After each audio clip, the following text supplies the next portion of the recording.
So we're here with Eric Parker. Today is the 28th of September, 2016. We got a couple of updates about the ongoing case from the Bundy Ranch incident in Nevada. Eric, why don't you tell us what's going on? Hey, Anthony. A few things. We're getting closer to the trial date. We've been trying to get all the lawyers together. We're hoping to accomplish that. In trying to do that, Scott fired his lawyer because he wasn't playing ball. He wasn't wanting to get with our lawyers. He went to court yesterday to see if the judge would let him fire his lawyer. You got to ask permission. The judge asked him why he wanted to fire him. Scott told her that one of the reasons is he's been trying to file motions for a few months now, and none of them are going through. She asked, like what? And he said, well, the removal of the 924Cs. And she said, oh, that's my fault. We lost it through the cracks in my office. Now, aside from that just being impossible with electronic filing, it's actually incredibly relevant because the 924Cs are a big part of what's keeping us in here pre-trial. Well, let's explain what the 924C is. The 924C is essentially a federal statute that defines what a crime of violence is, and it's relevant. Talk to people a little bit for a second about how it's relevant because of how that particular offense is criminalized and the penalty associated with it. So first, it's an enhancement, and it's use and carry of a firearm in a crime of violence. It is a 7-year mandatory minimum for each time they use it. It's used in our indictment. It's connected to 4 different charges. That's how it's an enhancement. They connect it to a charge.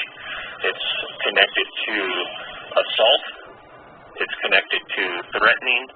It's connected to conspiracy to impede, and it's connected to extortion. Those are the 4 places it's connected on our indictment. The scary thing about it is that it stacks, and it pretty quickly adds up. So, it goes 7, 14, and then 14 and 14, 28, and then keeps going. That's what I mean by stacks. So with the 4 of them, we're looking at about 80 plus years of mandatory minimums. That means we're facing life.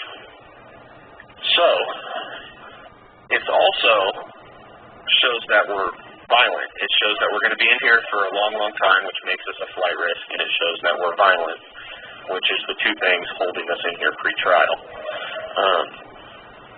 And if there's first I guess I should say there's a lot of stuff going on judicially with them dropping it because of a few different cases this past year with the Supreme Court.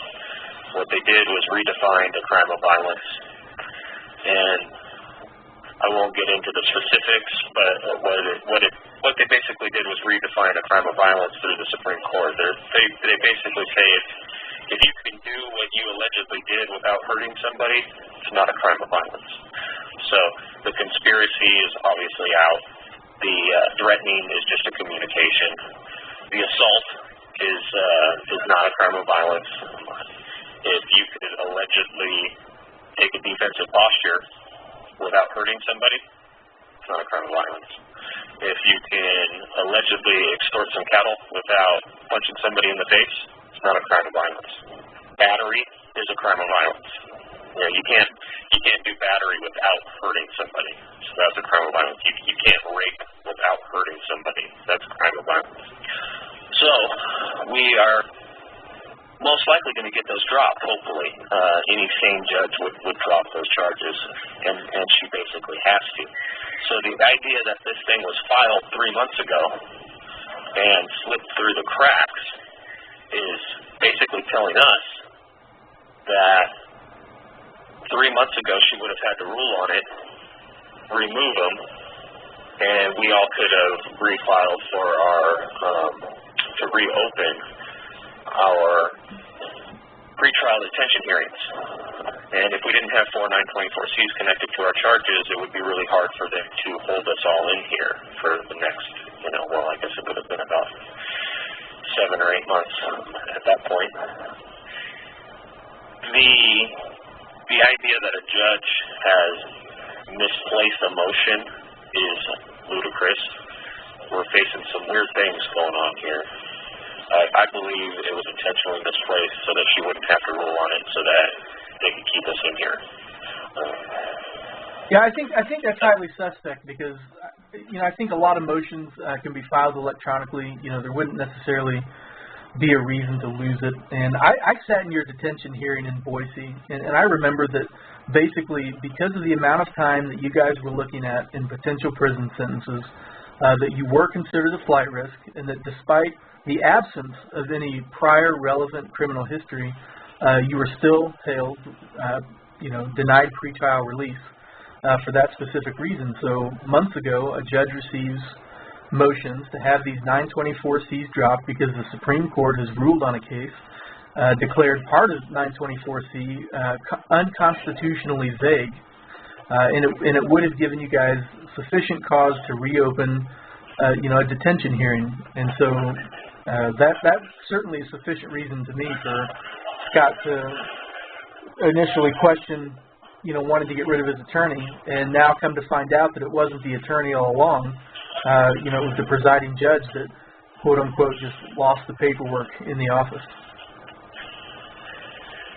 Yeah, that's the other part is, they were telling us all week, the different people who deal with this judge in here, that even some of our lawyers, that it was very unlikely that they would let his lawyer quit or fire or however you want to look at it, that the judge was known for keeping the lawyers in place. And she let this one go really fast. She let this one go. They brought in a new one the same day, which is pretty unheard of, too. And it turned out that the new lawyer had put out some statements right after the Bundy Ranch about how we all should be hung, and the prosecution needs to make an example out of all of us, which wasn't very biased at all. He ended up firing that lawyer, too, in the courtroom, and is now waiting for them to find another lawyer here in Vegas who hasn't listened to the media for 2 years and created her own opinion. And I'm being a little sarcastic. You have 1 minute remaining. It's going to be really hard to get a fair trial here, I think, with Harry Reid and the system in place and the lawyers with their preconceived notions of what happened that day. Anyways, we're about out of time, Anthony. I will talk to everybody soon. Share this update. Like it. Thanks. I love you all. Thank you for the support. Remember when you donate directly to the families. Make sure they get it. Thanks for the letters and the prayers. They work. They keep us propped up.